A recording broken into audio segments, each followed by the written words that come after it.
Hi hello साथीहरू नमस्कार। म सोलुखुम्बुबाट निरा राई। अहिले चाहिँ हाम्रो सोलुखुम्बुमा चाहिँ मस्त पानी परिरहेको छ होइन। अघिसम्म चाहिँ घाम लागिरहेको थियो, अहिले चाहिँ यस्तो धेरै पानी परिरहेको छ नि। म देखाउँछु है, यहाँ हेर्नु त, यो तरिकाले पानी ढर्किरहेको छ। कति धेरै चिसो छ क्या यता हाम्रोतिर त अहिले पानी परेर।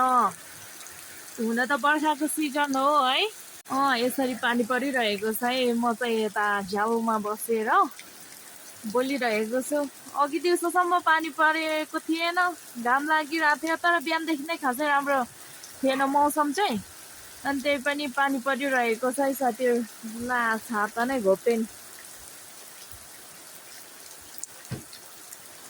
पानी परिरहेको छ, खै के गर्ने हो यस्तो जरीमा है।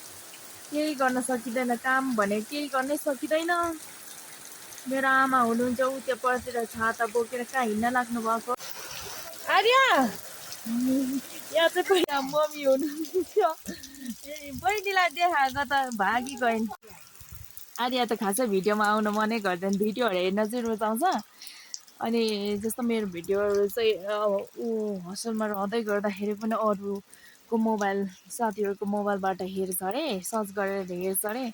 तर भिडियोहरू बनाइदियो भने चाहिँ मान्दै उसको भिडियो लायो भने चाहिँ फर्कै हेर्छ कि। अनि उसलाई अनौठो लाग्छ अरे।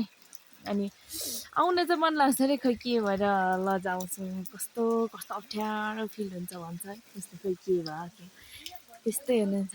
फेरि अहिले चाहिँ फेरि रोकिरहेछ है, हावा चलिरहेछ। यो जडी बादल यस्तै हो कि, बर्खाको सिजन हो है। यस्तै छ है हाम्रो सोलुखुम्बुतिर चाहिँ। गर्मी छैन है साथीहरू, गर्मी छ भने चाहिँ एकदमै गाह्रो हुन्थ्यो। खासै गर्मी छैन, यतिको चाहिँ ठिकै हो जस्तो लाग्छ है। तर बाहिर काम गर्नु चाहिँ भएन।